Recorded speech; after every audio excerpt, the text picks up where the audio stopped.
cars.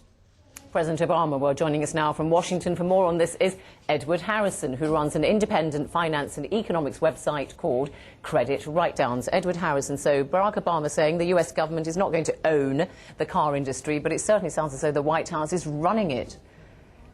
It does seem that way, but I think that really we're in the end game here now. What President Obama seems to be suggesting is that we can't continue on in the present way, that with the auto industry we're not going to do what we've done with the finance industry, which is essentially to bail them out. We have to really cut the line here now and start anew. So are you suggesting then he's being a bit tougher on the car industry than he is with the financial institutions? I am indeed. And, I think it's probably the right thing to do. The real question you have to ask yourself is, if we're doing that with the car industry, why is it that we're not doing the same thing with the banking industry? Mm-hmm. Because if you look at companies like Citigroup or Bank of America, similar things could be said in those cases as well.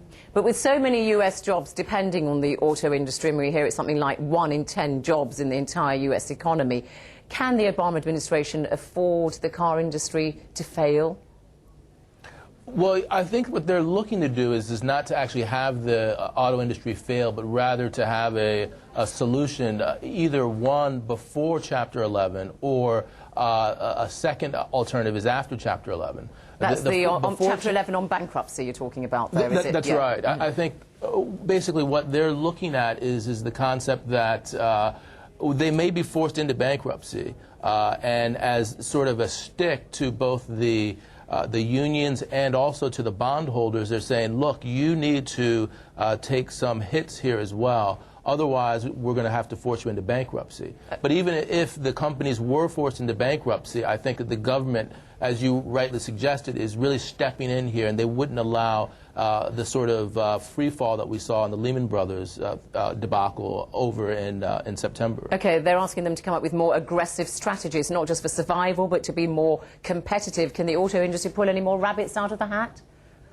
I think that they really can, because really there are two questions there. The one is the rabbit out of the hat that you're suggesting, in terms of, is the auto industry actually viable in terms of the cars that they make? And I think that a lot of people would agree that it is viable. The second question is it viable in its current form in terms of its balance sheet and its operating expenses? And I think that the answer there is no. And clearly, cuts need to be made both in terms of operating expenses, but also in terms of restructuring the balance sheet so that you have a clean organization going forward. Okay, Edward Harrison from the finance and economics website Credit Write-Downs.